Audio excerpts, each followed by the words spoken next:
The 2024 Judicial Candidates Forum is made possible by a partnership between PBS North Carolina and the North Carolina Bar Association.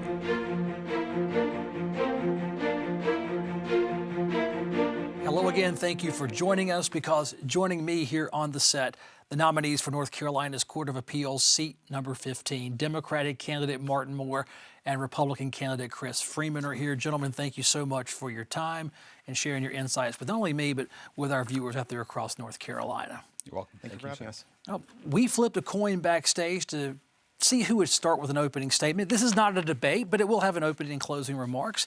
And by virtue of the coin flip, you have the first 2-minute introductory speech directly to the voters or to myself. Mr. Moore. Thank you, Kelly, and thank you to the North Carolina Bar Association for hosting this forum. My name is Martin Moore, and I'm running for seat 15 on the North Carolina Court of Appeals. I'm running for this seat because I believe that we need qualified, diverse voices serving on our bench if we want to uphold our duty to assure equal justice for everyone under the law. I began my career as a public defender, fighting for just outcomes for every person, regardless of how much money they had in their pocket. In private practice, I moved on, working on complex civil matters and everywhere from state court cases to federal court cases, as well as cases before the North Carolina Supreme Court and North Carolina Court of Appeals. And now I have my own law firm where I do appellate work and mediation work and currently serve as a Buncombe County Commissioner. Now, in this role, I've learned a lot about what's facing people in their everyday lives, but more and more, the answer comes back to the Court of Appeals. When people talk to me about everyday issues, things that come up for us on Buncombe County Commission, for example, school funding and what our education system looks like, a lot of these questions are coming back to the Court of Appeals and the Supreme Court.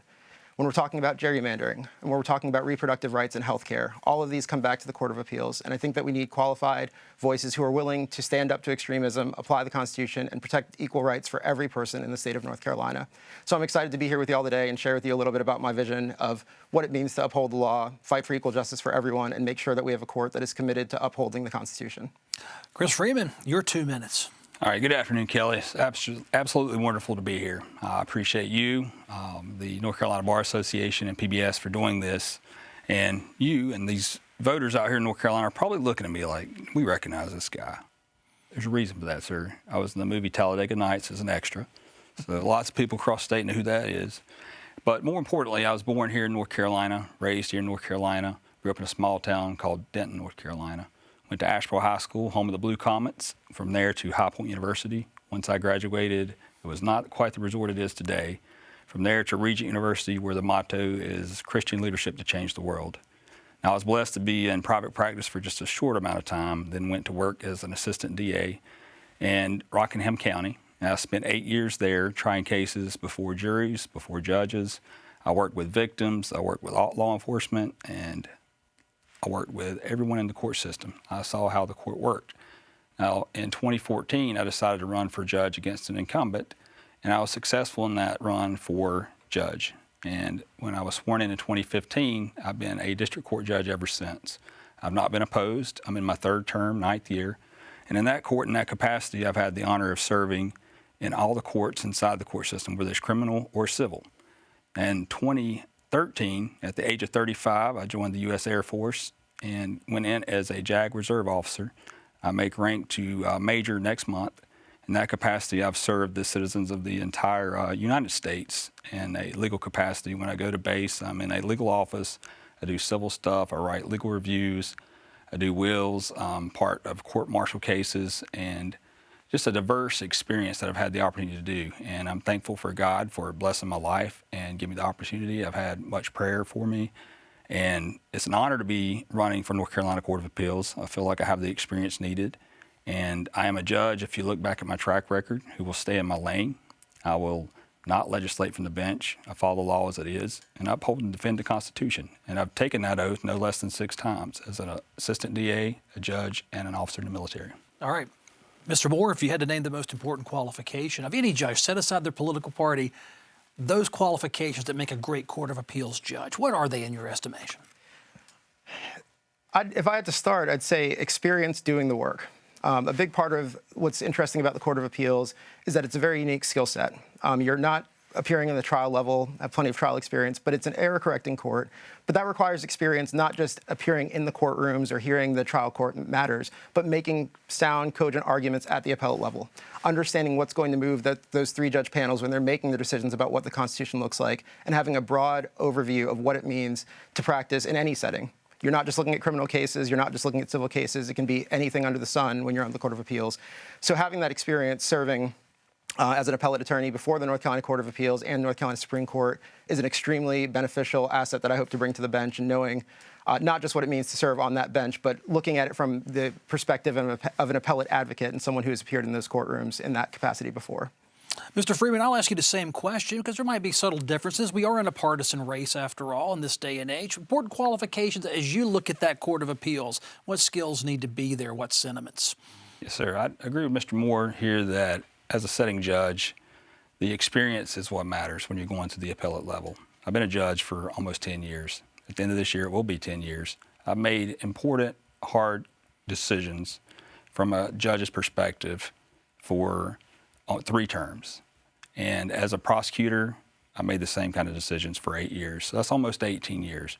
When I'm making decisions for command in the military, it's the same thing. There's an expectation that you'll know the law, you'll follow the law, and you'll treat all those who come before you fairly and impartially with respect and dignity inside and outside of the court. I've gained the trust of the voters in Rockingham and Caswell County. They voted me in 3 terms. Prior to that, I was a prosecutor.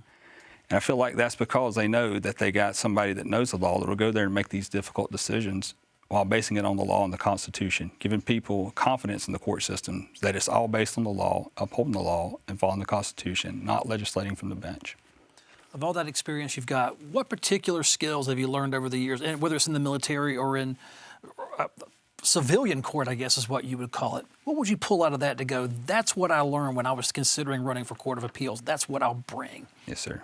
Well, that's a good question, sir. Listening to people, letting them have their day in court, treating them with fairness and respect, whether they come to you from a jail uniform or they come in the fanciest suit, letting them know that no matter if they represent themselves pro se or they have the finest lawyer, that they're going to be treated fairly, with dignity, with respect, fairness, and impartiality. But more importantly, that the judge knows the law, follows the law as it is, no matter who comes before them. Mr. Moore, public defender, you've got private practice experience, Buncombe County Commissioner. Dive into all those experiences. Which few do you bring out as being exemplary, great examples of your leadership and why it best qualifies you for Court of Appeals? Absolutely. Well, I think a common thread across all of those ends up being transparency and integrity. Being willing to put on the line, because a lot of times you'll hear the same words come up in the court system: equality, equal justice. What does it mean to get the right outcome? And I think that's going to be where you see a lot of difference between judges, people who are willing to share what their values are and be able to state what fairness and justice looks like to them, what that dignity and respect looks like when we're having people from any background step into our court system. As a public defender, that meant showing up and fighting for those who didn't have any money in their pocket. But I also believe that justice has no zip code. I think that we have to make sure that everybody's treated fairly and not just talk about that in an abstract sense, but be aware of what challenges people face and understand how our system works at every level, both in civil courts, what the barriers are to equal justice and what the barriers are in making sure that everyday people feel respect in that courtroom. And as a Buncombe County Commissioner, I've seen firsthand the challenges that the everyday person faces when they get a Court of Appeals decision. Most of us aren't reading these for fun on the weekends. So you're looking at folks who often don't understand why the system is the way that it is, but are being forced to navigate that. So I think having that policy experience as a commissioner and also having that appellate experience of having been an attorney in those courtrooms has counted for a lot and will count for a lot on the bench. I want to squeeze in one last question, about a 30-second answer needed here, about the independence of the judiciary. People vote for parties and they'll see a party affiliation beside each of you. How important is it to be independent, or should voters look at party affiliation when determining a judge, even on the Court of Appeals, which is a very technical court? My question? Your question. All right. So I have a unique perspective on that. When I ran for judge the first time in 2014, it was nonpartisan. So I worked very hard. I had one county, not 100 counties as I do now. But the first question when you go out and you're working boots on the ground, talking to people, knocking on doors, they want to know what your party affiliation is. The voters deserve to be educated. They need to know, and that's not where they stop at. They look at your background. They look at your knowledge of the law. They look at your experience. But it's not up to us judges to make the rules for how elections work. The rules are put in place by our Constitution. and other branches of government.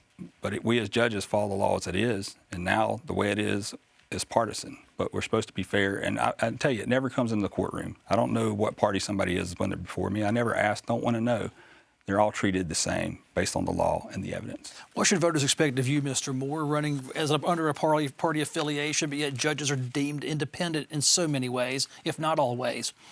I think the folks expect the judiciary to be independent and free from that bias or extremism or any kind of political decision making. One of the biggest things that's important to me is that integrity and transparency, again, of making sure that people know that when I'm making my decisions, it's not going to be based on party or serving as a rubber stamp for friends in the legislature. It's going to be about making the decisions about the case before me and having that track record of knowing I'm going to fight for the just outcomes and I'm going to assure just outcomes regardless of political party. And I think that comes down to transparency and being clear about what's motivating you. All right, gentlemen, that concludes my questions. We do have about a minute for each of you to give a concluding argument directly to the voters of North Carolina. Tell them about your campaign while you're seeking this office. I'm seeking this office because I know that it's going to take a qualified, diverse set of perspectives to have a functioning, high-quality Court of Appeals. It's going to mean having a Court of Appeals full of judges who have that background of knowing what it means to advocate in those courtrooms and understand and appreciate there is no place for partisan politics or extremism in our court system. With me, I'm sharing with people I'm committed to equal justice under the law, and I want everyone to know that they're going to have a jurist who is willing to hear the facts of their case and is going to stand up for the rights of all people under the North Carolina Constitution, and committed to a system that does not put partisanship over individual rights and constitutional law. That's Martin Moore, Democratic nominee for Court of Appeals. It'll be seat 15 on your ballot. Mr. Freeman, the last minute is all yours by virtue of the coin flip. Concluding argument, sir. Thank you, Kelly. It's an honor to be in this position, to be your Republican candidate for North Carolina Court of Appeals. Now, I admire my colleague here. Long ago, I started as a prosecutor. I did that for 8 years. Then I was elected to a district court judge.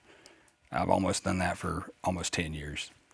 Service in the military, almost 11 years. I have a servant's heart. I want to serve my state. I want to serve my country, and I have done so. And I think that's what the voters expect when you get to the high level of Court of Appeals. You need the experience. You need the knowledge. You need to know what it's like to have those things. I've been endorsed by the Fraternal Order of Police and the Police Benevolence Association. Those folks have seen my track record, how I've been in the courtroom, not only as a prosecutor, but as a judge. They don't know so much about my military, but I'm serving, and I've told you I'm making the rank to major next month. It's a big deal. It takes a lot to do these courts. There's only 15 judges. We want to make sure in panels of 3 we get it right. And it's an honor to serve. And I can't stop without thanking the voters in North Carolina. I had to win a primary. I had to win against the other Republican. And with their help and with their votes, I won 90 of 100 counties. That's huge. And I just hope that I can get their support moving forward. And my website is chrisfreemanforjudge.com. Thank you.